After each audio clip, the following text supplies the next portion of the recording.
أن سيدنا ومولانا محمدا عبده ورسوله أما بعد فأعوذ بالله من الشيطان الرجيم بسم الله الرحمن الرحيم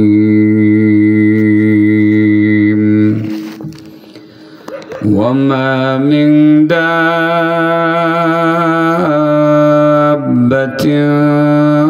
في الأرض إلا على الله رزقها ويعلم مستقرها ومستودعها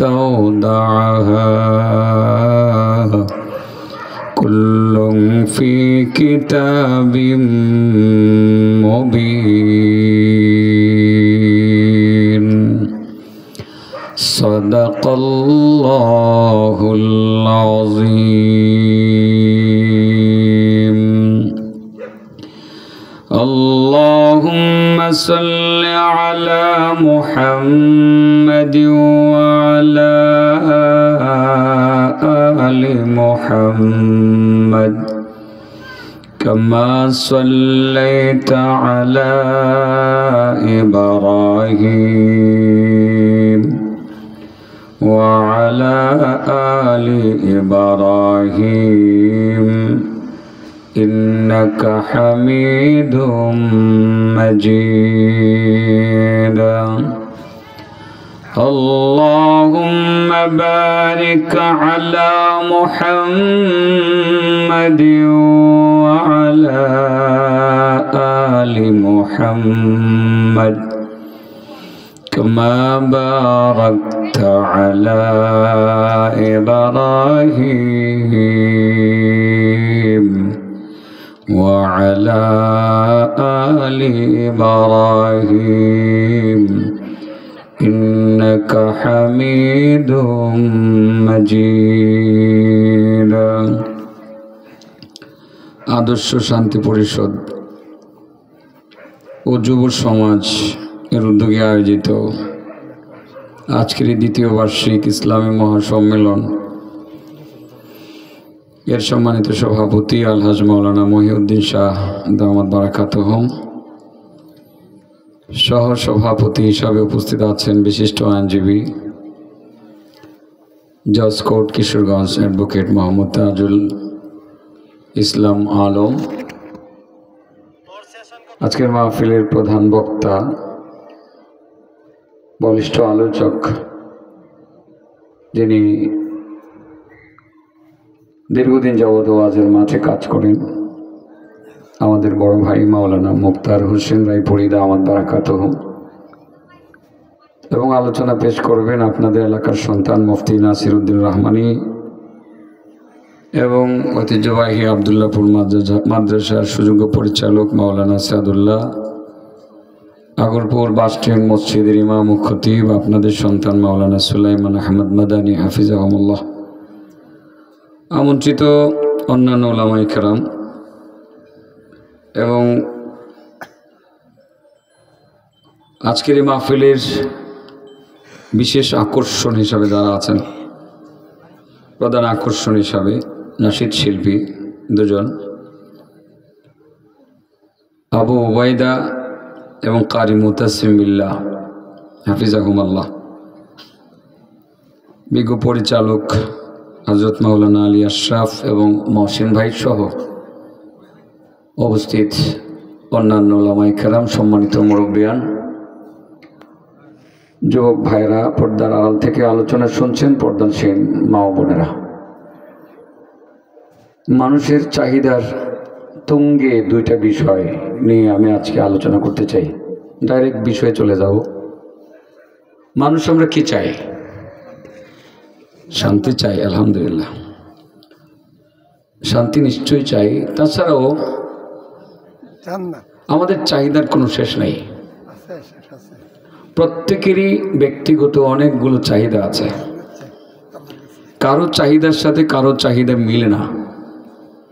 তবে দুইটা চাহিদার ক্ষেত্রে আমার মনে হয় কারোর সাথে কারো কোনো দ্বিমত নেই। ছোট বড়, নারী পুরুষ, আলেম নন আলেম, সাধারণ শিক্ষিত মানুষ, অশিক্ষিত মানুষ, প্রতিটা মানুষের দুইটা চাহিদা সমানভাবে তাদের ভিতরে তুঙ্গে থাকে। এর মধ্যে একটা হলো বেশি দিন বেঁচে থাকার চাহিদা। আমি কি ঠিক বলেছি? হ্যাঁ, বেশি দিন বেঁচে থাকার চাহিদা। আপনি যেমন বাঁচতে চান, আমিও বাঁচতে চাই। আজ আমার আসতে দেরি হয়েছে, আমার নানার বাড়ি থেকে আসছি। আমার এক নানি বেঁচে আছেন, বয়স অনেক বেশি, 100-র উপরে, 110-এর উপরে। তো আজ ব্যথা পাইছে, এই জন্য দেখতে গেলাম। পরে সম্ভবত হাড় কোথাও ভেঙে গেছে, এখন হসপিটালাইজ করা হয় নাই। মামাতো ভাইকে বলে আসছি অ্যাম্বুলেন্স দিয়ে নরসিংদী পাঠাও, আমি কাল ডাক্তার দেখাবো। তিনিও কাঁদছিলেন, দোয়া করিস ভাই, দোয়া করিস। তার মূল মিনিংটা কি আমি ফিল করেছি, যে উনি আরো কয়টা দিন বাঁচতে চান। পৃথিবীর প্রত্যেকটা মানুষ বেঁচে থাকার আকাঙ্ক্ষা সকলের ভিতরে প্রবলভাবে কাজ করে। কথা কি ঠিক? সবাই না, ভাই আছে কিছু, হ্যাঁ সবাই না, সবাই ভালো মানুষ আছে না। আমি চাই না বাঁচতে চাই, ইমানের সাথে যাইম গা। যাক, এরকম ব্যতিক্রম থাকলে আলাউদ্দিন সাবিরি আছে। আলাউদ্দিন সাবিরি পৃথিবীতে কয়জন আছে? সাবিরি বলেছে এই জন্য, আপনারা নিশ্চয় ইতিহাস জানেন। আলাউদ্দিন সাবিরি নামে বিশ্ববিখ্যাত একজন অলি, ইন্ডিয়াতে, তার কবর ওখানে আছে। ফার্সি কবি কইতে আমারে, অনেক বড় এক আল্লাহর অলি সাবিরি। উনি বড় ধৈর্যশীল ছিলেন, এই জন্য ওনাকে সাবিরি বলা হতো। তার মানে হলো যে মানুষ বাঁচতে চায়, ইমানের সহিত বাঁচতে চাওয়া, এটা তো আরো অনেক ভালো। হায়াতে বরকত চাওয়া, এটা আমার নবীর তরিকার বাইরে না। হায়াতে বরকত চাইতেই পারি, ঠিক আছে না? আরেকটা চাহিদা হলো যে কয়টা দিন থাকবো, এই কয়টা দিন যাতে ভালো খেয়ে পরে থাকতে পারি, কারো কাছে হাত পাততে না হয়। সোজা কথায় রিজিকে বরকত চাই। তাহলে কয়টা চাহিদা হলো?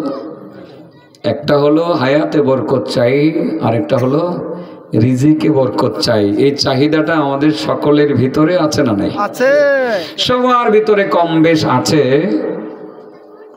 আল্লাহ রাসূল সাল্লাল্লাহু আলাইহি সাল্লাম একটা সঠিক সলিউশন দিয়েছেন আমাদের, যে কোন কাজ করলে হায়াতেও বরকত পাওয়া যাবে, রিজিকেও বরকত পাওয়া যাবে। আল্লাহ রাসূল সাল্লাল্লাহু আলাইহি সাল্লামের প্রিয় সাহাবী আনাস ইবনে মালিক থেকে বর্ণিত একটি হাদিস আমি আসার সময় নোট করেছি, খুব ছোট্ট করে লিখে নিয়ে আসছি। আনাস ইবনে মালিক তিনি বলেন, আল্লাহ রাসূল সাল্লাল্লাহু আলাইহি ওয়াসাল্লাম ইরশাদ করেন, যারা দুইটা আমল নিয়মিত করবে আল্লাহ তাদের হায়াতে বরকত দিয়ে দিবেন, তাদের রিজিকেও বরকত দিয়ে দেবেন। সুবহানাল্লাহ। তাহলে আমরা হায়াতে বরকত চাই কি চাই না? চাই। রিজিকে বরকত চাই কি চাই না? চাই। তাহলে হায়াতের মালিক কে? আল্লাহ। রিজিকের মালিক কে? আল্লাহ। সেটাই আল্লাহ বলেছেন, ওয়ামা মিন দাব্বাতিন ফিল আরদি ইল্লা আলাল্লাহ, ওয়ামা মিন দাব্বাতিন ফিল আরদি ইল্লা আলাল্লাহি রিজকুহা ويعلم مستقرها ومستودعها كل في كتاب مبين। আল্লাহ বলেন, দুনিয়াতে এমন কোন প্রাণী নাই যেই প্রাণীর রিজিকের দায়িত্ব আমি আল্লাহ নেই নাই। তার মানে দুনিয়াতে যত প্রাণী আছে সমস্ত প্রাণীরে আমি আল্লাহ খাওয়াই। মানুষ রে খাওয়াই, গরু ছাগল রে খাওয়াই, কীট পতঙ্গরেও খাওয়াই, ছোট ছোট পোকা তাদেরকেও খাওয়াই, সাগরের নিচে অবস্থানরত প্রাণীগুলোরে আমি আল্লাহ খাওয়াই। ফলের ভিতরে ছোট্ট ছোট্ট পোকা যারা অবস্থান করে তাদেরকেও আমি আল্লাহ খাওয়াই। পাথরের ভিতরে ছোট্ট ছোট্ট পোকা আছে সেইগুলোরও আমি আল্লাহ খাওয়াই। পাথরের ভিতরে পাথর, এরও ভিতরে পাথর, তারও ভিতরে পাথর, সেখানেও ছোট্ট ছোট্ট পোকা, তাদেরকেও আমি আল্লাহ খাওয়াই। বলতে পারেন পাথরের ভিতরে আবার পোকা আসে কিভাবে? তাজা আম দেখা যায়, তাজা আম, দেশি আমগুলো মনে হলো অনেক সুন্দর, ডুমরাকান্দা বাজার থেকে কিনে নিয়ে বাড়িতে আসলেন, কাটলেন, কাটার পরে দেখা যায় শত শত পোকা আছে, আছে না নাই? কিন্তু কোনো ছিদ্র নাই। পোকা ঢুকলো কিভাবে? ঢুকাইছে কে? আল্লাহ। আমের ভিতরে যদি পোকা ঢুকতে পারে, পাথরের ভিতরেও পোকা থাকতে পারে। ঠিক। এমন নজির আছে কিন্তু হাদিস কোরআনের মধ্যে। পাথরের ভিতরে পাথর, তারও ভিতরে পাথর, তারও ভিতরে ছোট্ট ছোট্ট পোকা। এই পোকাগুলোরে আমার আল্লাহ দৈনিক তাজা তাজা গাছের পাতা দিয়া খাওয়ায়। সুবহানাল্লাহ। রিজিকের মালিক কে? আল্লাহ। তাহলে রিজিকে বরকত দেওয়ার মালিক কে? আল্লাহ। হায়াতের মালিক কে? আল্লাহ। হায়াতে বরকত দেওয়ার মালিক কে? আল্লাহ। আল্লাহর নবী বলেন, যারা দুইটা আমল করবে, অতি সহজ আমল, যারা নিয়মিত করতে থাকবে, মহান আল্লাহ তার হায়াতেও বরকত দিবেন, তার রিজিকেও বরকত দিয়ে দিবেন। সুবহানাল্লাহ। সুবহানাল্লাহ। কি বিশ্বাস হয় না? রিজিকের মালিক যে আল্লাহ। আপনি তো বলতে পারেন যে রিজিকের মালিক আল্লাহ কেমনে হইলো? যুক্তি আছে অনেক। আমি যদি জমিনে কাজ না করি ধান হইব? জ্বালা না পারিলে জ্বালা হইব? এরকম একটা প্রশ্ন তো আসতেই পারে না? আমি জ্বালা ফালাইছি পরে এটা জ্বালা মোড়া হয়েছে, পরে ক্ষেত লাগাইছি পরে এগুলো গুছি হয়েছে। গুছি কয় না? গুছি লাগানোর পরে, গুছি হওয়ার পরে মোড়া আলি হয়েছে, আলি হওয়ার পরে এটা অনেক বড় হয়েছে। আমার আল্লাহ যদি কয় তুই সব করছস, জ্বালা ফালাইছস, জ্বালা এটা আলি হয়েছে, আলি হইয়া এটা মূর্ছা হয়েছে, আমি এবার এটার মধ্যে ধানের থুর দিতাম না। দুনিয়ার কোন কৃষি বিজ্ঞানী আছে যে থুর এটার ভিতরে ঢুকাইতে পারবো? আচ্ছা ধরেন থুরও আয়া হলো, আল্লাহ যদি কয় যে থুর আইছে, এটার মধ্যে ধান এর আকৃতিও এসে গেছে, এর ভিতরে আমি মিল্ক, দুধ, দুধ দেবো না? দুধ হইতো এটা, দুধ না? সাদা দেখবেন, প্রথম এটা টিপ দিলে দেখবেন দুধের মতো বাইরে সাদা। আল্লাহ যদি কয়টা দিতাম না। এবার আপনাদের কলিয়ারচর থানার কৃষি অফিসার, উনি যদি চিন্তা করে, উনি তো কৃষকদের অভিভাবক, উনি যদি চিন্তা করে যে এত মিল্ক আল্লাহ দিছেই না, আমি ইঞ্জেকশন দিয়ে পুশ করে প্রত্যেকটা জমিনের ধানের মধ্যে গিয়া আমি মিল্ক এটার ভিতরে পুশ করে দিব, উনি যদি মোটামুটি 100 বছর চেষ্টা করে একখানি ক্ষেতের ধানের মধ্যে মিল্ক দিতে পারবো না? অসম্ভব। তাহলে রিজিকের মালিক কে? বিশ্বাস করতে হবে, তা না হয় ঈমান থাকবে না। এমন আল্লাহ বিশ্বাস করানোর জন্য অনেক নবী রাসূলকে নমুনা দেখাইছে। মুসা নবীরে আল্লাহ দেখাইছিল পাথরের ভিতরে পাথর, পাথরের ভিতরে পাথর, তারও ভিতরে পাথর, তারও ভিতরে ছোট্ট ছোট্ট পোকা। এই পোকাগুলোরে যে আল্লাহ কেমনে খাওয়াইছে, তাজা তাজা পাতা মুসা নবীরে দেখাইয়া দিয়েছিলেন। এটা আগে পরে বহুবার বলছি, আজকে আবার কই। পাথরের ভিতরে পোকাটা দেখায় দেয়, আমের ভিতরে পোকা তো সবসময় দেখায়, পাথরের ভিতরটা তো দেখছেন না আপনারা? কবেন এত শক্ত পাথর, এটা ব্যাট করে পোকা ঢুকে কিভাবে? আরে ঢুকে কিভাবে মানে আল্লাহ ঢুকায়। আল্লাহ কই এটার ভিতরে তোর জগৎ, তোর আর বাইরন লাগতো না, তোর এটার ভিতরে তাজা তাজা গাছের পাতা আমি পৌঁছাই দিব। সুবহানাল্লাহ। বোঝানোর জন্য তাইলে মোটামুটি আমার একটু মুসা নবীর লিয়ে গিয়ে পাহাড় পর্যন্ত উড়ন লাগবো। পাহাড়ে না উঠা পাথরটা ভাঙ্গে দেখাইতে পারতাম না, একটু সময় লাগতো। যেহেতু আমি একটু লেডি করে লেছি, আমি রাস্তা হারাই লেছিলাম, এদিকে কাঁচা রাস্তা ঢুকে গেছিলাম, ঘুরে গেড়ে একটু দেরি হয়ে গেছে, নামাজ তো পড়তে পারতেছিলাম না। আর নামাজ পড়তেও তো 10টা মিনিট সময় লাগিয়ে গেছে মাগরিবের নামাজটা। মোটামুটি আমরা করে ঠগাই লেছি। নিয়ত করছিলাম যে 7টার আগে ছাড়া দিব, এখন নিয়ত করছি আর 7টার আগে ছাড়া ছাড়ি নেই। যেহেতু যতটুক ঠকাইছি একটু পুষাই দিয়ে যাওয়া লাগতো না। আমার আশেপাশে এই দিন কোন মাহফিলে জানি আইছিলাম, এটার মধ্যে বয়ানও করছি না, আপনারা মনে হয় কেউনো হাজির হয়েছেন। তো এই দিনও তো ঠগাই হয়ে গেছি, করার কিচ্ছু ছিল না। আমার স্টেজের কাছে আইসা আমার যাওয়া গাছ ছাড়া আমার বিকল্প কোনো পথ ছিল না। ভুল বুঝার চেষ্টা করবেন না, আমার বিকল্প কোনো পথ খোলা ছিল না, কারণ আমার ময়মনসিংহ মাহফিল ছিল। তাদের সাথে কথা ছিল ঠিক 9:30 বাজে আমাকে মাইক দিবে, আমি 1 ঘন্টা কথা বলে এখান থেকে ময়মনসিংহ রওনা দেব। 9:30 বাজার 4 মিনিট আগে এসে আমি হাজির হয়েছি। আমার আগে আরেকজন বক্তা নিয়ে তারা স্টেজে হাজির করছে। আমি নামছি পরে আমারে ভদ্রলোক যারা, আমি তো সবাইকে চিনি না, বলতেছে, আমি বললাম আমার যে টাইম ভাই তোমরা কি করলা এটা? আমি আইসা এসে বলতেছি কামনে বয়ান করলে তো মাহফিল শেষ হয়ে যাবো। তো চিন্তা করলাম যে আমি বয়ান করলে যদি মাহফিল শেষ হয়ে যাগা, তো এই মাহফিলটারে শেষ করে লাভ নাই, কেউ জানবার আগে যাইগা। ধারারে কইও পরে গেছি গে আর কি, কথা বুঝছেন না। এরপরে আমি অনেক দূর বেলাবো চলে গেছি। আমি ওই যে মনোহরদের ওই যে ড্যানের গার্ড হয়ে আমি ওই দিকটা গফরগাঁও ঢোকার নিয়ত করছি আর কি। ফোনে কথা হয়েছে, হুজুর জয় শাহ হুজুরে নামাই দেব। আমি কই এত বড় বেয়াদব আমি হইছি না, আমি জামু আর আল্লাহর ওলি মানুষ উনি ছাইরা দিব। ওনারে আমি গিয়ে নামাইতে পারতাম না। তোমরা যদি ভুল করে থাকো ভাই, এই জন্য দায়িত্বটা তোমাদেরই নিতে হইব। আমি গিয়ে বেয়াদবিটা ওনার সামনে কইরা আমি জামুনি নেমে যাবো, এটা আমার কাছেও খারাপ লাগবে। এর চেয়ে ভালো আজকে চালায় নাও, আমারে মাফ করে দিও, আমাকে যাইতে হবে, কমিটমেন্টের বিষয়। আমার ওয়াদা আমারে ওখানে নিয়ে যাইতেছে। এখানে যদি আমি 1 ঘন্টা লেট করি, তাহলে ওখানে আমাকে 1 ঘন্টা লেটে যাওয়া লাগবে, তারা আমার জন্য অপেক্ষা করবে। এটাকে গাগরা সম্মেলন বলা হয়। আপনারা জানেন কিনা গাগরা সম্মেলনটা বৃহত্তর ময়মনসিংহের কয়েকটা বড় সম্মেলনের একটা বড় সম্মেলন। 4 বছর আগে আমি গেছিলাম, আমারে আওয়ামী লীগের এমপি গুলান্দাজে দৌড়াই দিছিল। 3-4 গাড়ি পুলিশ আইনা সমানে পুকুরে আমাকে অ্যারেস্ট করানোর ভাও করছিল। সেই মাহফিল থেকে যে আমারে বিদায় দিছে, আর এই মাহফিলে ঢুকতে দিছে না। এবার কমিটির কথা হইলো যে দুনিয়া উল্টে গেলে আতিকুল্লাহ সাহেবের আউল্লাপ। তো সেই জন্য ওখানে ছিল একটা গুরুত্বপূর্ণ বিষয়, আমি ওখানে টাইমলি আমার পৌঁছা দরকার ছিল, চলে গেছিলাম। তো যারা ওই দিন কষ্ট পাইছেন আমার আল্লাহর হস্তে ক্ষমা করে দেবেন। কিন্তু আমি কমিটমেন্টের বাইরে কাজ করা আমার জন্য বড় কঠিন।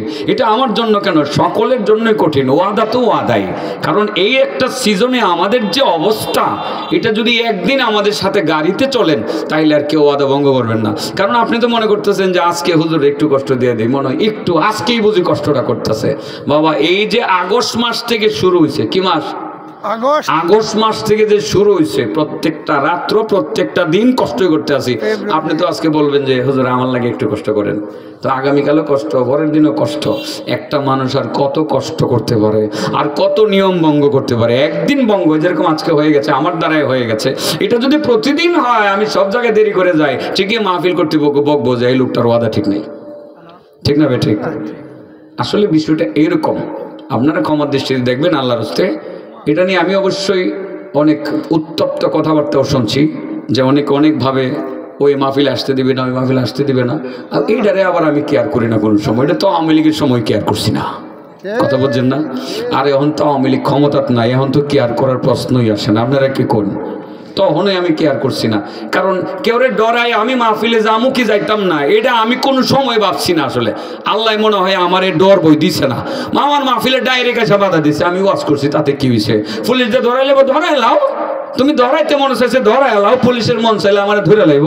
বহুত ধরতে চাইছে। আপনাদের এদিকে কি আমার কম দৌড়াইছে মানুষ? আরে আগরপুর, কৈলাসর, ৬৭, আমার আমোদপুর কি কম দৌড়াইছে? আমারে কম দৌড়াইছে না, বহুত দৌড়ানি আমি খাইছি। কিন্তু এই সব বিষয় ভাবার বিষয় না, কিন্তু গুরুত্বপূর্ণ বিষয় হলো যে আসলে কমিটমেন্ট, এটা ক্ষমার দৃষ্টিতে দেখবেন। ওয়াদা এটা মুমিনের গুরুত্বপূর্ণ একটা গুণ। আল্লাহ রাসূল সাল্লাল্লাহু আলাইহি সাল্লামের ওয়াদার প্রতি যত্নবান হওয়ার একটা গুরুত্বপূর্ণ নির্দেশনা রয়েছে। এই জন্য ওয়াদা বাস্তবায়ন করতে হবে। সেই জন্য আমি গেছি, রাগ করেও যাই না। একজনের লোক রাগ করে নাই, হাসি মনে চলে গেছি, হাত মিলে, যে ভাই তোমরা কিছু মনে নিও না, আমি গেলাম। তো কে বললো আমার সাথে কথা সেটাও জানলাম না, তাদের সাথে আমার কোনো বাকবিতণ্ডা হয় নাই, অহংকার তো হই নাই, বরং হাসি মনে চলে এসছে। আমি ওয়াদাই বললো যে আমি অহংকার করে চলে গেছি। আরে কিসের অহংকার? কি আছে আমার মধ্যে অহংকার করার? দাড়ি সাদা হয়ে গেছে, শরীর ছোটোখাটো, কি আছে আমার মধ্যে যে আমি অহংকার যে করবো? কি উপাদানটা আছে আমার মধ্যে অহংকার করার? কিচ্ছু নাই। হ্যাঁ, ওয়াদা রক্ষা করার একটা প্রবণতা আছে, এটা সবাই জানে। আপনি যেটাই বলেন, আমার ওয়াদা পালন করার জন্য আমাকে চেষ্টা করতেই হবে। হ্যাঁ, আপনারা অবশ্যই ওই বুঝতে পারছেন তো যে ওই দিন আমি কেন বয়ান করি নাই? আমার ক্ষমার দৃষ্টিতে দেখবেন, আবার বলছি। আচ্ছা, এবার একটু পাহাড়ে উঠবো। কোথায় উঠবো? পাহাড়ে। তবে আলাউদ্দিন সাবেরি কয়টা কাম করলে আল্লাহ হায়াত বাড়াই দিব? দুইটা। হ্যাঁ, কয়টা কাম করলে রিজিক বাড়াই দিব? দুইটা। বুড়া বুড়া মানুষ সাহায্য করছি, এটুকু গেলাম গইলে মইরা দেখি দুইটা কাম করে হায়াত একটু বাড়াইতে পারি। আল্লাহ বাড়াইবো ইনশাল্লাহ। কেটা বাড়াইবো? আল্লাহ। রিজিকের মালিকও আল্লাহ, হায়াতের মালিকও আল্লাহ। বোঝানোর জন্য বলছিলাম পাহাড়ে উঠবো। মুসা নবী আলাইহিস সালাতু ওয়াস সালাম কে আল্লাহ দেখাইছিলেন যে পাহাড়ে গিয়া পাথর ভাঙ্গিয়া এটার ভিতরে পোকা দেখাই দিয়েছিলেন কেমনে, একটু বলে দিই। মুসা নবী আলাইহিস সালাতু ওয়াস সালাম দুপুরবেলা শহরে বেরিয়েছেন। শহরে বের হওয়ার পরে দেখলেন শহরটা নীরব স্তব্ধ হয়ে রয়েছে, কেউ নাই। কিন্তু দুইটা লোক ঝগড়া করতেছে। কয়টা লোক? দুইটা। একটা লোক হলো মুসা নবীর বংশের, আর একটা ফেরাউনের বংশের। এগুলো কোরআনে আসেনি নাকি? বানায় বানায় কই না, আছে আছে। ওয়াদাখালাল মাদিনাতা আলা হিনি গাফলাতিন মিন আহলিহা ফাওয়াজাদা ফিহা রাজুলাইনি ইয়াকতাতিলান هذا من شيعته وهذا من عدوه فاستغاثه الذي من شيعته على الذي من عدوه فوكزه موسى فقضى عليه قال هذا من عمل الشيطان إنه عدو مضل مبين আল্লাহ বলেন ওয়াদাখালাল মাদিনাতা আলা হিনি গাফলা, যখন শহরের মানুষ নীরব, দুপুরবেলা শহরের মানুষ নীরব হয়ে যায়। রিক্সাওয়ালারও রাস্তাত কম থাকে, খাইতো যায়, আর ওই যে এরা খাইয়া একটু চেয়ারও এলান দেয়, ঠিক করছি না? কতক্ষণ রেস্ট করে। যখন দুপুরবেলা মানুষ নীরব, রাস্তাঘাটে মানুষ কম, মুসা নবী ওই সময় শহরে ঢুকায় গিয়ে দেখলেন দুইজনে ঝগড়া করে। ফাওয়াজাদা ফিহা রাজুলাইনি ইয়াকতাতিলান, সেখানে গিয়ে দুইজন মানুষকে দেখতে পাইলেন যে দুইজনে ঝগড়া করতে আছে। একটা ছেলে ছিল মুসা নবীর বংশের, আরেকজন ছিল ফেরাউনের বংশের। নিজের বংশের ছেলেরে দেখলে তো একটু, নিজের বংশের লোকেরে দেখলে তো একটু সাহস বাড়ে না? মুসা নবীর বংশের ছেলেটা যখন মুসা নবীরে দেখলো, সাহস বেড়ে গেল। ডাক দেয়, কয় মুসা, আমারে ফেরাউনের বংশের ছেলেটা মারতে চায়। মুসা নবী চিন্তা করলেন ঝগড়া মিটাই দেই, থাপ্পড় দিয়া সরায় দেই। মুসা নবী আবার ফেরাউনের বংশের ছেলের দিকে হাত বাড়াইলেন। বেটা থাপ্পড় দেবো, বেটা ঝগড়া করতে আইসস। এটা মারার জন্য দিছে না, শাসনের জন্য দিছে। আর ওই ছেলেটারই একটু দোষ বেশি ছিল, এই জন্য হেরে থাপ্পড়টা দিছে আর কি। কারণ ফেরাউনের বংশের ছেলে এত অন্যায় করবো, এটাই স্বাভাবিক। ফেরাউন যেমন এমন হইতো না, বংশের একটা ধাস কিন্তু কাজ করে, করে কি করে না। মুসা নবী একটু শাসন করলেন, একটা থাপ্পড় দিলেন, সাথে সাথে মরে গেল গা। সাথে সাথে কি হয়ে গেল গা? মুসা নবীর সাথে সাথে বুঝে ফেলছেন কাজটা ঠিক হয় নাই।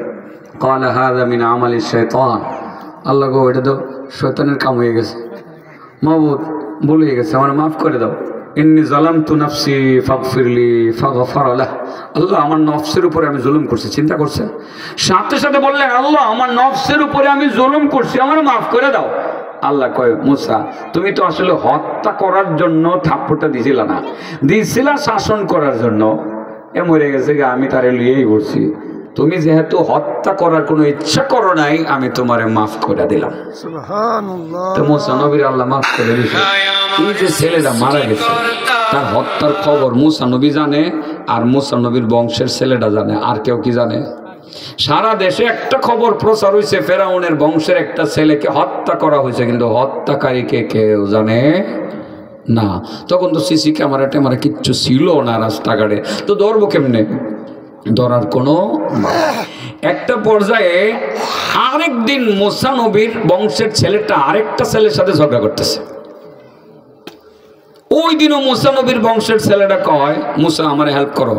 মুসা নবীর রাগ উঠছে, মনে মনে কই বেটা হে দিন তোর লাগে একটা মেরে লিছি, আজকে তরে দিব, তরে তরে। যখন তরে দিমু কইছে, হে বাপ যে যদি দিয়া হইলাই তো আমারও শেষ করে লিব। হ্যাঁ না জোরে কয়ে হইছে, আতুরিদু আন তাকতুলানি কামা قتلت نفسا بالأمس قال يا موسى أتريد أن تقتلني كما قتلت نفسا بالأمس إن تريد إلا أن تكون جبارا في الأرض وما تريد أن تكون من المصلحين ও মুসা, তুমি যে ওই দিন একজনকে মাইরা ফেলছিলা, আজকে আবার আমারে মাইরা ফেলতে চাও নাকি? আস্তে কইছে না জোরে কইছে? জোরে জোরে। মানুষ শুনছে কি শুনছে না? শুনছে। তাহলে আগে যে লোকটারে যে কেডা মারছে মানুষে বুঝছে নি, এবার বুঝছে ডাইরেক্ট গিয়া ফেরাউনের কাছে, ফেরাউন বাদশাহ আপনি আপনার ঘরে থাইকা আপনার বংশের লোকটারে মারছে, কইতে না পারলেন না, মুসা মারছে মুসা। এবার ফেরাউনে খেপছে, আমার বাড়িতে থাইকা আমার ঘরে খাইয়া আমার বংশের লোক মারবো। তাড়াতাড়ি মিটিং ডাকছে, মিটিংয়ের সিদ্ধান্ত নিছে যে মুসারে মৃত্যুদণ্ড দেওয়া লাগবে, মারলাম না। আসিয়া কি খবরটা পাইছে না?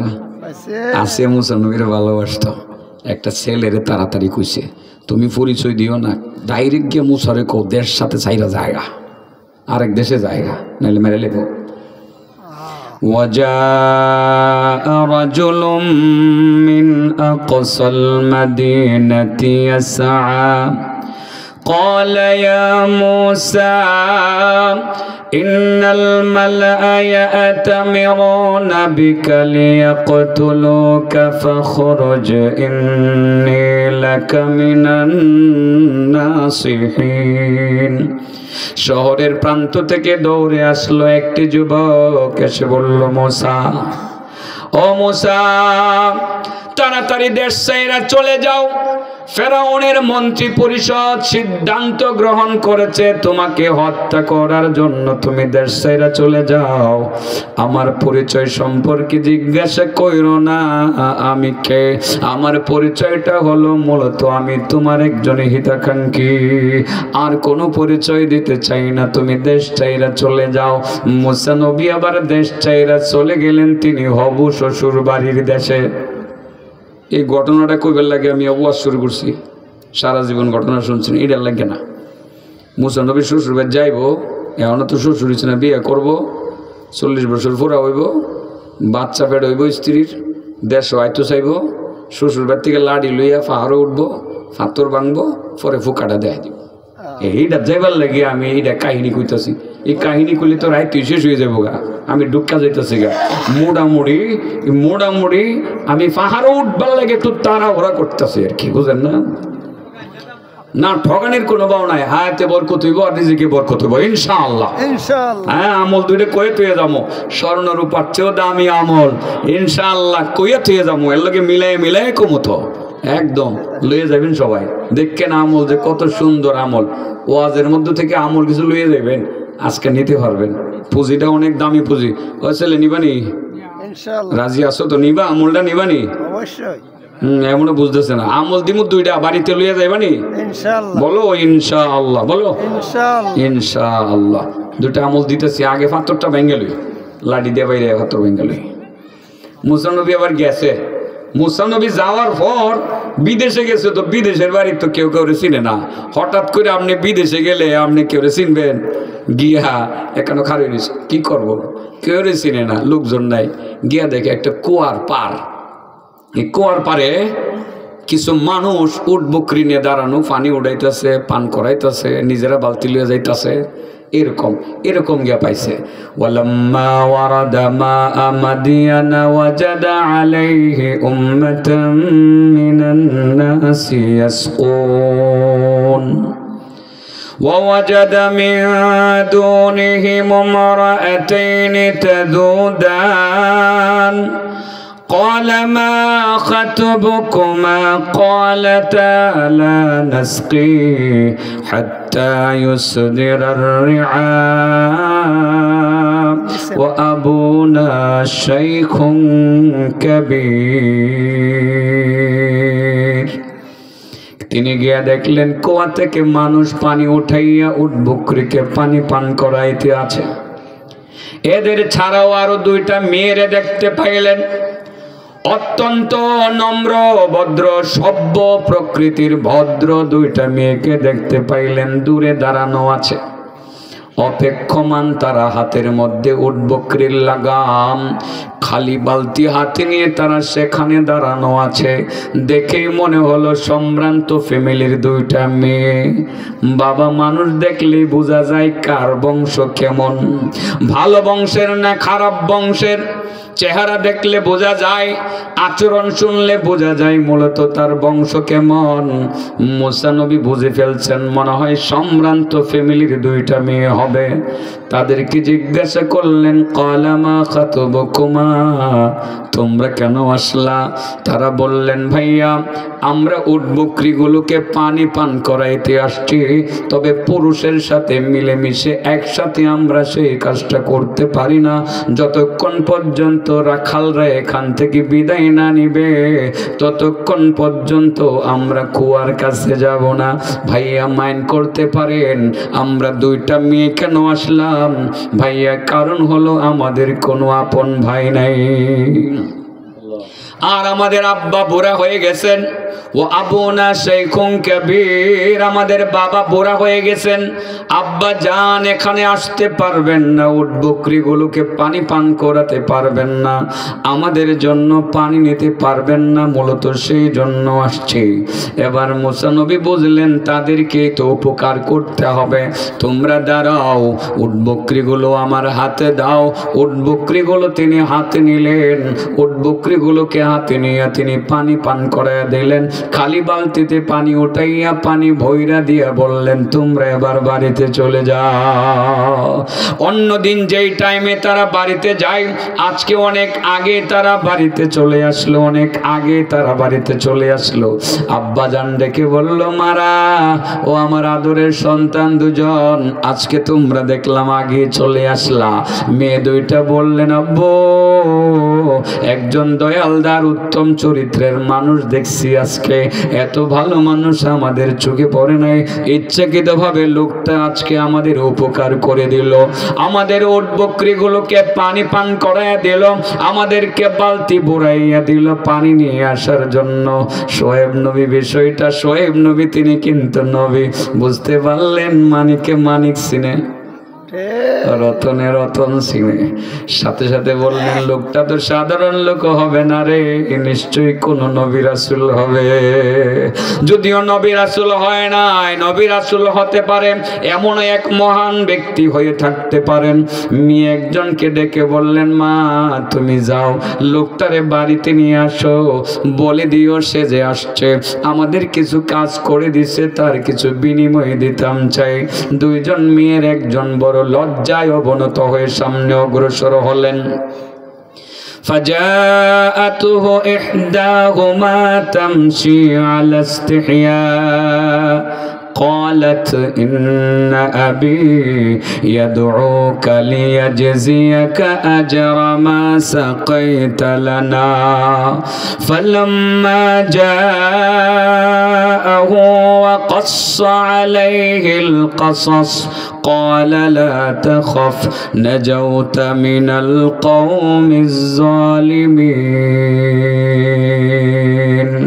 একটা মেয়ে লজ্জায় অবনত হয়ে এসে বললেন, ভাইয়া আব্বু বলছেন আমাদের বাড়িতে যাওয়ার জন্য, আব্বু কিছু বিনিময় দিবেন। মুসা নবী চিন্তা করলেন বিদেশের বাড়িতে টাকা পয়সার দরকার আছে, টাকা পয়সার দরকার আছে, একটা পরিবারের সাথে পরিচয়েরও দরকার আছে। কোনো একটা অজুহাতে তার বাড়িতে গেলাম, একটা ফ্যামিলির সাথে পরিচয়টা হলো, অন্তত পক্ষে বসার জায়গা না পাইলেও দাঁড়াইবার জায়গাটা তো সেই বাড়িতে গিয়ে পাবো। মুসা নবী যাওয়ার পরে শোয়েব নবী দেখেই তিনি টের পাইলেন, চিন্তা করলেন লোকটা সাধারণ লোক হবে না। বললেন, ঘটনা কি তোমার বাবা, বলো তো তুমি কিভাবে দেশ ছাইরা এই দেশে আসলা? মুসা নবী পুরা কাহিনী তুলে ধরলেন। তখনও তিনি নবী হন নাই, তারে দেশ থেকে যে বাইর কইরা দিছে, ফেরাউনে যে দৌড়াইছে, হত্যা করার পরিকল্পনার কথা পুরাটাই তিনি জানাইয়া দিলেন। শোয়েব নবীর সঙ্গে সঙ্গে তারে সান্ত্বনা দিয়ে বললেন, বাবারে ভয় পায়ও না, কোনো সমস্যা নাই, আল্লাহ তোমাকে জালেম সম্প্রদায়ের জুলুম থেকে ইতিমধ্যেই হেফাজতের ঘোষণা দিয়েছে, কোনো টেনশন করো না বাবা। এই যে শোয়েব নবী, তার ওই যে মেয়েগুলোর সামনে, মেয়েরা তো আছেই ঘরে, ওই যে মেহমানটার সাথে কথা বলতেছে, মেয়েরা কি দেখতেছে না, শুনতেছে না? একটা মেয়ে কয়, আব্বু আমরা বাড়িতে কোনো কাজের লোক নাই, তো এই লোকটারে কাজের লোক রেখে দিলে ভালো হয় না আব্বু? তার দুইটা গুণ বড় ভালো, একটা হলো আল কবি, হেব্বি শক্তিশালী, কাজ করতে পারবো প্রচুর। 2 নম্বর আল আমিন, সে বিশ্বস্ত। আমরা সুন্দরী দুইটা বোনের দীক্ষা, একবারও সে চাহুনি দিয়ে আমাদের প্রতি কোনো খারাপ দৃষ্টি নিক্ষেপ করলেন না। এই লোকটার মতো বিশ্বস্ত লোক পাওয়া তো কঠিন। আব্বু আমাদের তো কোনো লোক নাই, ভাই নাই, লোকটারে কাজের লোক রেখে দেন। ইয়া আবা তিস্তাজিরহু ইন্না খায়রা মান ইস্তাজারতাল কবিয়ুল আমিন। আব্বু তাকে কাজের লোক রেখে দেন, কারণ যাকে কাজের লোক রাখবেন সেই লোকটা তো আল কবি, হেব্বি শক্তিশালী, আল আমিন, বড় বিশ্বস্ত। শোয়েব নবী মনে মনে কয়, কি এর কাজের লোক রাখতাম, মায়া বিয়ে দিলাম। বিয়ে শাদির পরেই আর কি ওই যাইব বাপের বাড়ির দিকে, পরে ভাত্তর ভাঙবো, বিয়ে করাইলেই না, বিয়ে করাইলেই, বিয়ে শাদিটা করাইবার লেগে একটু কাইছি আর কি, বিরক্ত হইতেছে না আপনারা? হ্যাঁ, তো এবার শোয়েব নবী মুসা নবীরে কয়, قال إني أريد أن أنكحك إحدى ابنتي هاتين على أن تأجرني 8 حجج فإن أتممت 10 فمن عندك وما أريد أن أشق عليك ستجدني إن شاء الله من الصابرين ستجدني إن شاء الله من الصالحين। হযরত শোয়েব নবী ডাক দিয়ে বলেন, বাবা ও মুসা, আমার 2টা সুন্দরী মাইয়া আছে, একটা মাইয়ারে তোমার কাছে বিয়া দিতাম চাই, তুমি রাজি আছো নি? তবে তুমি যদি রাজি, তাহলে শর্ত আছে। শর্ত হলো তুমি তো কাবিন দিতে পারবা না, মোহর দিতে পারবা না।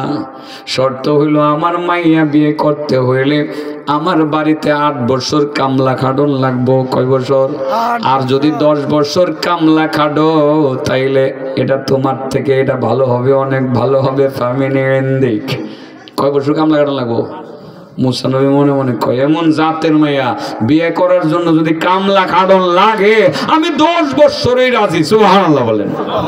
বাবাজি কথাটা কেন বললাম, ঘটনা তো এমনিতেই বলা হয় না, এমনিতেই ঘটনা বলা হয় না, বলার কারণ আছে তো এখানে।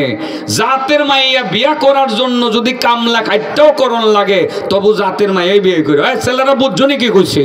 এমনে হেমনে মোবাইলে পরিচিত হইয়া কুজাত মাইয়া বিয়ে করো না, ঘরের ভিতরে আগুন আইন না, আগুন আইন না, জাতের মেয়ে বিয়ে করো। মা বাপের প্রাধান্য দিও, হেরা জানে কোন জাতটা ভালো কোন জাতটা খারাপ। ফেসবুক টেসবুক ধিক্কা পরিচিত হইয়া চ্যাটিং ম্যাটিং কইরা বিয়ে করবা, 1 মাস টিকবো, পরে তোমার মাথা মুতা ফাড়াইয়া থিয়ে পরে যাবো গাড়ি পাঠার লোকে। জাতের মাইয়া বিয়ে করার জন্য যদি প্রয়োজনে খাইটা ব্যবসা বাণিজ্য করে টাকা কামাই করে শ্বশুর মেয়েরা যদি 10 লাখ টাকা দিয়েও করণ লাগে, তো দিয়া করবা। কে শ্বশুর বাড়িতে যৌতুক আনতা? শ্বশুর বাড়ির শ্বশুরে দিয়ে বিয়ে করবা, যে আপনার মায়া নিতেছে মিয়া সাহেব এত কষ্ট করে ফালছেন, কিছু নেয় না দিয়া দিয়া যায় ফাললে, এটার নাম বেড়াগিরি। এটার নাম কি? শ্বশুর বাড়িতে সাইয়াটাই আনবা না, এটা ভিক্ষা করবো না, যৌতুক জায়েজ না, এটা আরাম। যৌতুক কি? আর শ্বশুরে যদি ইচ্ছা করে কিছু দিয়ে দেয় এটা কোনো অসুবিধা নাই, ঠিক আছে না? হাদিয়া তো যে কেউ দিলে নেওয়া যায়, নেওয়া যায় না? নেওয়া যায়। মুসা নবী কয় আব্বা যান, আব্বা তো ইচ্ছা না এখনো, এটা মজা করবার লাগে কইতাছি। আপনি যে কইলেন 10 বছর কামলা কাটানো লাগবো, কথা ঠিক থাকবো নি? আমি রাজি। আল্লাহু আলা মা নাকুলু ওয়াকিল। এমন মায়া বিয়ে করার জন্য আমি রাজি। আপনি রাজি থাকবেন নি, আল্লাহ কিন্তু সাক্ষী, কেউ না থাকলেও আল্লাহ সাক্ষী। তার মানে বিষয়টা কত গুরুত্ব দিছে উনি, যে এমন মায়া বিয়া করার জন্য আমি 10 বছর কামলা কাইটটা ওই মায়া বিয়া করে লয়ে যাব। একটা সৎ সতী পর্দানশীল ধার্মিক মাইয়া ঘরে ঢুকা মানে এই ঘরটা জান্নাতের একটা টুকরা হয়ে যাওয়া। আর একটা কার্যকুন্নি পেশাইল্লা বাজে দুশ্চরিত্রবান একটা মাইয়া যদি কোনো ঘরে বউ হয়ে ঢুকে, এই ঘরটা পুরাটা বাড়ি জাহান্নাম। খালি লাইক দুইটা হে কিলা কিলে, লাইক দুইটা হে গুচ্ছে গুচ্ছে, খালি লাইক দুইটা হয়। এই জন্য বিয়ে শাদীর ক্ষেত্রে ছেলেরা বুঝতেছ নি, বুঝতে শুনে করো কিন্তু ফ্যাসফুস লাগাইও না, মা বাবার লোকে পরামর্শ করে লিও। আব্বাই জানে যে ওই যে কিনা বলে যে তারাকান্দির অমুকের মাইয়াটা কেমন হইব, বাপে জানে তার বংশ কেমন, তার নানির বংশ কেমন, তার মায়ের বংশ কেমন, ভালো করেই জানে। তুমি যে হুট করে একটারে মানে ফেসবুকে পরিচিত হয়েছে লইয়াই পড়ছো, তোমার লগে যেরকম সেটিং করছে সে আরো 10 জনের লগে করছে। তোমার ঘরে আইয়া তুমি যখন যাইবা বাজারে আরেকজনের লগে সেটিং করবো, কয়দিন পরে তোমারে থুয়ে যাবো গাড়ির লগে। ঝামেলা আছে, রাগ করলা না তো তোমরা? তোমরা বিরুদ্ধে কইলেছি, পক্ষেই কইছি, ভালোর জন্য বলছি। মুসা নবী কয় 10 বছর খাটমো। কয় বছর? 10 বছর। উনি ডাইরেক্ট উত্তর দিয়ে দিলেন, ক্বালা যালিকা বাইনি ওয়া বাইনাক আইয়ামাল আজালাইনি কাদাইতু ফালা উদওয়ানা আলাইয়া ওয়াল্লাহু আলা মা নাকুলু ওয়াকিল। শ্বশুর আব্বা, এই বিষয়টা আমার আর আপনার ভিতরে থাক। 8 বছর কামলা খাটমো নাকি 10 বছর খাটমো, আমার আর আপনার ভিতরে থাক। দুইটার যে কোনো একটা আমি পালন করব। আপনার মধ্যে আমার মধ্যে সম্পর্ক খারাপ না ভালো সম্পর্ক। মনে মনে কয় আমি 10 বছর খাইটা হইল মাইয়া বিয়ে করব। শ্বশুর মেয়ে একটা কথা কন, আপনি ঠিক থাকবেন নি? মনে রাখবেন আল্লাহ কিন্তু আমাদের পক্ষে ওকিল হিসাবে আছেন, আল্লাহ কিন্তু সাক্ষী আছেন, তিনি শুনতেছেন। 10 বছর মনি খাইটা বিয়ে করছে, যা গেছি গা জাগাত, আর দেরি করতাম না। বিয়ে হয়ে গেছে, কিন্তু কি হয়ে গেছে? বিয়ে এবার হয়ে গেছে। বয়স এখনো 40 হইছে না, বয়স এখনো। এর ভিতরে স্ত্রীর পেটে আল্লাহ একটা বাচ্চা দিছে। বাচ্চা দেওয়ার পরে মনে আসেনি আপনাদের একটা কথা, মুসা নবীর মা রে যে কইছিল আল্লাহ, এই মুসার মা ফেরাউনে মাইরা লাইব, তুমি যদি ডরাও তাহলে সিন্ধুকে ঢুকাইয়া বাচ্চাটারে নদী ছড়াইয়া দাও। মনে আছে না কথাটা? আল্লাহ মুসা নবীর মারে কিন্তু বলছিলেন, মুসা নবীর মারে কিন্তু বলছিলেন যে তোমার ছেলেরে আমি রাসুল বানায়া তোমার কোলে আইনা ফেরত ফাটাম। মনে আছে নি? নবী বানায়া তোমার কোলে ফেরত ফাটামো, আছে না কথা? মনে আছে না? কোলে তো কনে যাইব অনেক কিছু। বয়স ওনার 40 দর। মুসা নবী আবার শ্বশুরে কয়, আব্বা যান আমি বাইর যামুগা। কই যামুগা? আমার বউ দিলাই না, আমি লুয়ে যাইগা। তো বউ আবার আটকায় রাখে কেমনে? সোহেব নবী কো বাবারে যাইবাগা, তোমার বউলে তুমি যাইবাগা, আমি তোমার আটকামু কেমনে? তোমার আমি দিমু কি রে বাবা? কোনো হাদিয়াটা দিয়ে দিতারছি না, যৌতুক না কি হাদিয়া কি দিতাম বাবা? ওই যে লাড়ি একটা দিয়ে দিলাম, ওই যে লাড়ি লিয়ে বুঝছে কেন দেখা যায়। আমার একটা লাড়ি আছে, আমার পিছিয়ে হুজুরে দিয়েছিল, এটা লুইয়া উঠতে শর্মায়, এটা গাড়ির পিছিয়ে টুয়ে রই আর কি। হুজুরে আমার গত বছর ফাগরি লাড়ি সহ দিয়া আমার পিছা হুজুর দিয়ে দিচ্ছে, আমারটি তুমি লুয়ে যাও গা। তো আমি লাড়িটারে যত্ন করি, মাঝে মধ্যে মুচ্চা রাহি আর কি। তো সোহেব নবীকে বাবা লাড়িটা তোমার দিয়ে দিলাম, এটা লুয়ে আবার তুমি যাও তোমার দেশে যাও। মুসা নবী আবার মার দেশে রওনা দিছে। কোন দেশে? বয়স 40 বছর মাত্র ফুরা হইছে। কত হইছে? যেই মাত্র তুর পাহাড় যেটারে আপনারা কোরআনের ভাষায় বলা হয় সিনাই পাহাড়। কি বলা হয়? যখন সিনাই পাহাড়ের কাছে গেলেন বয়স 40 পুরা হয়েছে। কি হয়েছে? 40 পুরা হওয়ার পর আল্লাহ রাব্বুল আলামিন মুসা নবীর আবার একটা পাহাড়ের কাছে যাওয়ার পরে ডাক একটা দিয়ে লাইছে, ফাল্লাম্মা আতাহা নুদিয়া মিন শাতিল ওয়াদিল আইমানি ফিল বুকআতিল মুবারাকাতি মিনাশ শাজারাতি আইয়া মুসা ইন্নী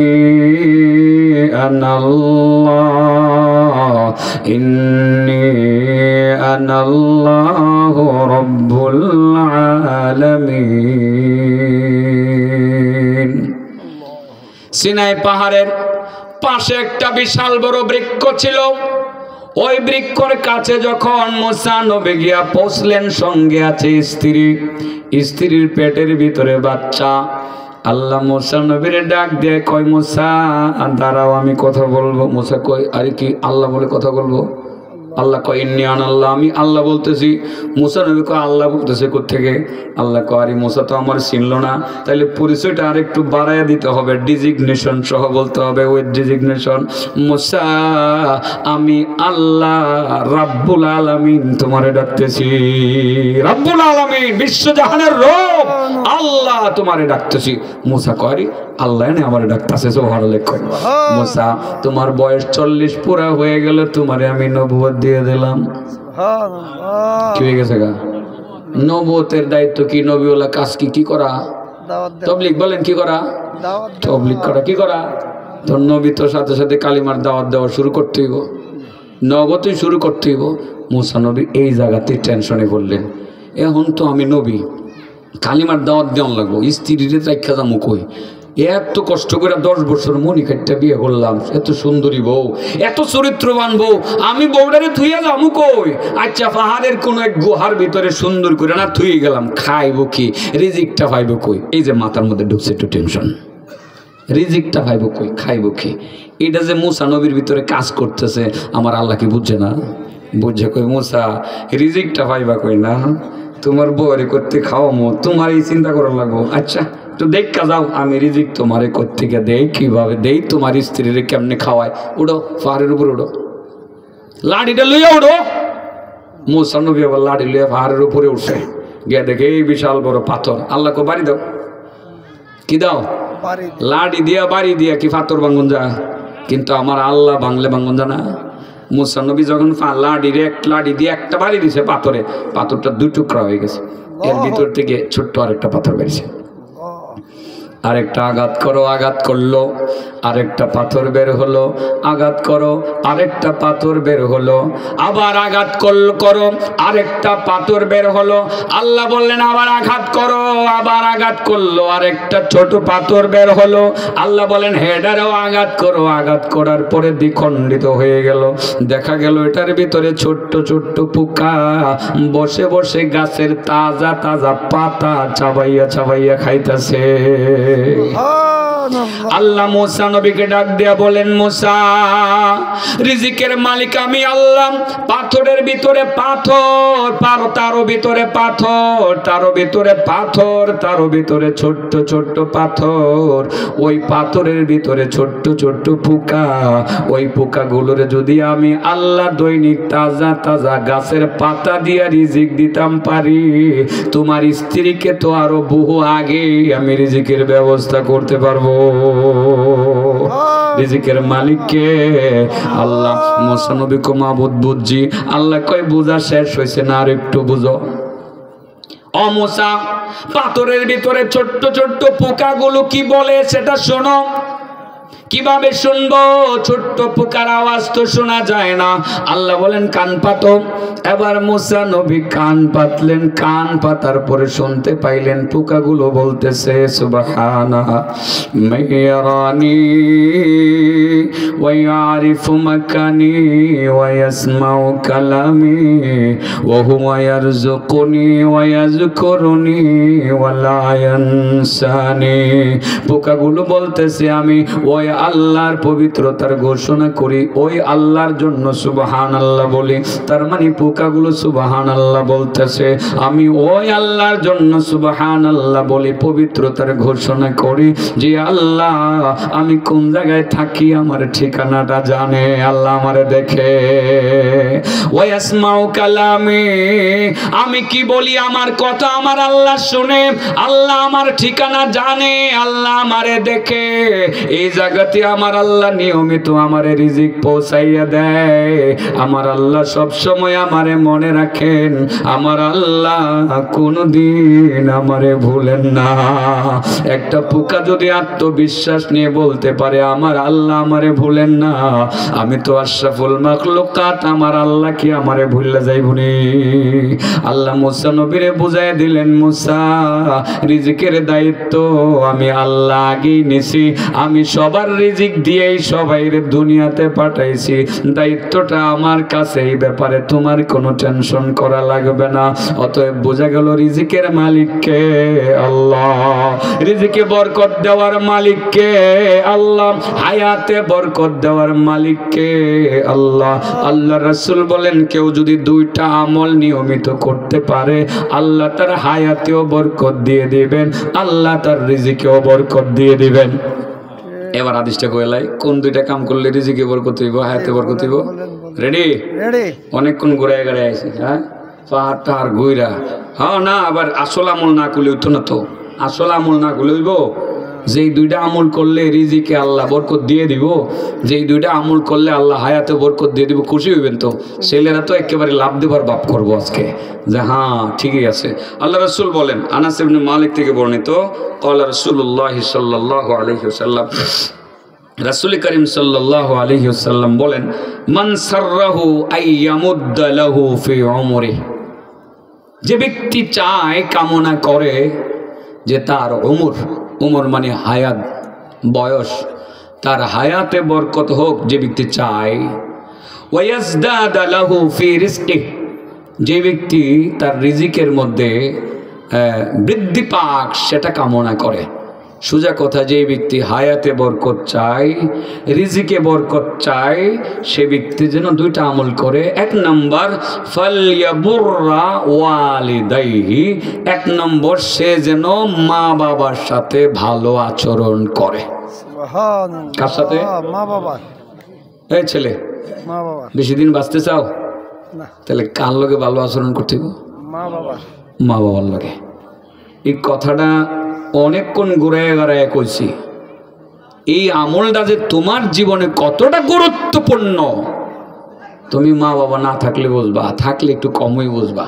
এই জন্য আগে বুঝাইয়া দিলাম, দুনিয়াতে যদি সুখে শান্তিতে বাস করতে চাও আর হায়াতে বরকত চাও বন্ধু, আজকে মা বাবার সাথে আপোষ করে তাদের সাথে ভালো আচরণ করো, তাদের চোখে মুখে হাসি ফুটাও, তাদের কথা শুনো, তাদের যত্ন করো, তাদেরকে ভালোবাসতে শিখো। আল্লাহ রাসূল বলেছেন আল্লাহ তোমার হায়াতে বরকত দিয়ে দিবেন, আল্লাহ তোমার রিজিকেও বরকত দিয়ে দিবেন। সুবহানাল্লাহ। ছেলেরা, বিষয়টা কি আমলে নেওয়া সম্ভব? অবশ্যই। আমি আর ব্যাখ্যা দেব না, কারণ আজান তো হবে এক্ষুনি, কারণ 7টা পর্যন্ত টার্গেট করেছি আর 3 মিনিট বাকি আছে। এই জন্য না, আমি 7টা টার্গেট, আমার তো অন্য জায়গায় যাওয়া লাগবে। আলাউদ্দিন আইএমসি মিডিয়া কুরআন হাদিসের কথা বলে, সত্যের দিকে আহ্বান করে। Alauddin IMC media.